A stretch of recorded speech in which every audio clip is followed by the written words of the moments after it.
Charles Parnell is remembered in Irish history for his involvement in British Parliament. He was a nationalist party leader on the front lines of the effort to obtain Irish Home Rule.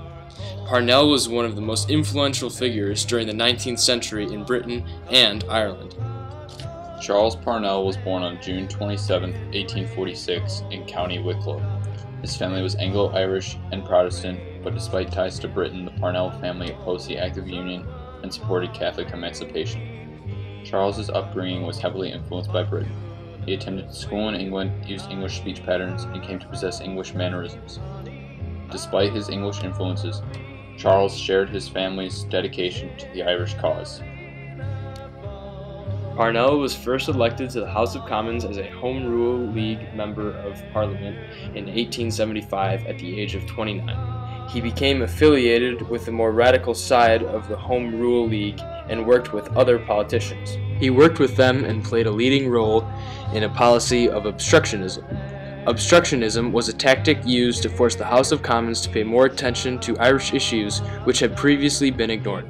He became the leader of the Irish Party after winning the 1880 general election.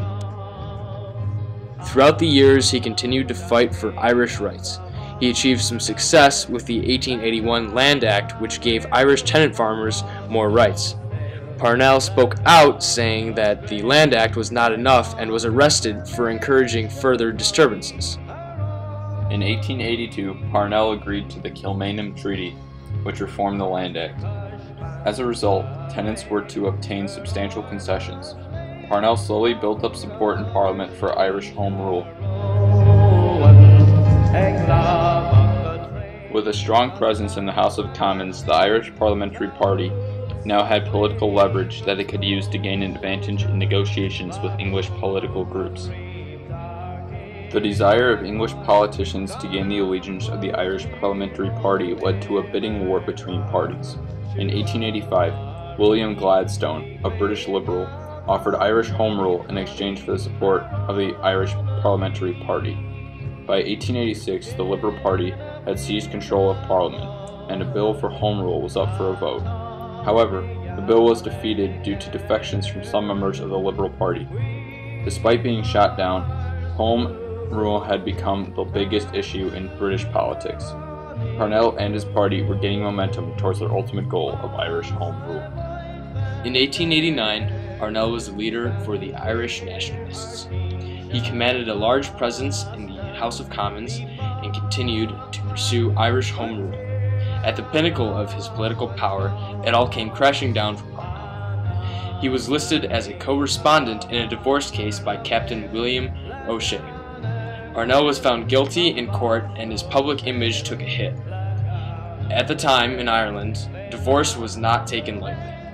The public felt Parnell had betrayed them. From a political standpoint, opponents of Parnell saw the court case as an opportunity to seize power from Parnell.